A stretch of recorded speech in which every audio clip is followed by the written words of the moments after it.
సంగారెడ్డి జిల్లా Ramachandrapuram division Mallikarjuna Nagar park ప్రారంభోత్సవంలో protocol పాటించలేదని బీజేపీ నేతలు ఆందోళనకు దిగారు. పార్క్ ప్రారంభానికి ఎమ్మెల్యే గూడెం మహిపాల్ రెడ్డితో పాటు స్థానిక కార్పొరేటర్ వచ్చారు. అయితే అధికారిక కార్యక్రమానికి మెదక్ ఎంపీ రఘునందన్ రావు ఎమ్మెల్సీ అంజిరెడ్డికి సమాచారం ఇవ్వకుండా ఎలా ప్రారంభిస్తారంటూ బీజేపీ నేతలు ఆగ్రహం వ్యక్తం చేశారు.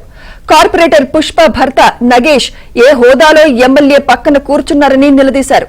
బీజేపీ ఎంపీ ఎమ్మెల్సీలు మున్సిపల్ కార్పొరేషన్ కు కనిపించడం లేదా అని నిలదీయడంతో వాగ్వాదం చోటు చేసుకుంది.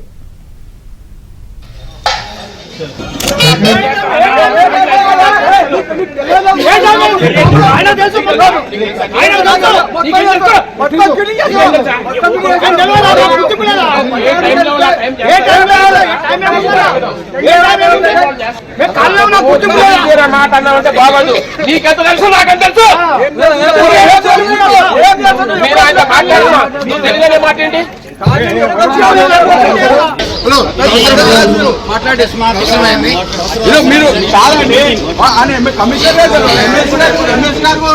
పిలవాలని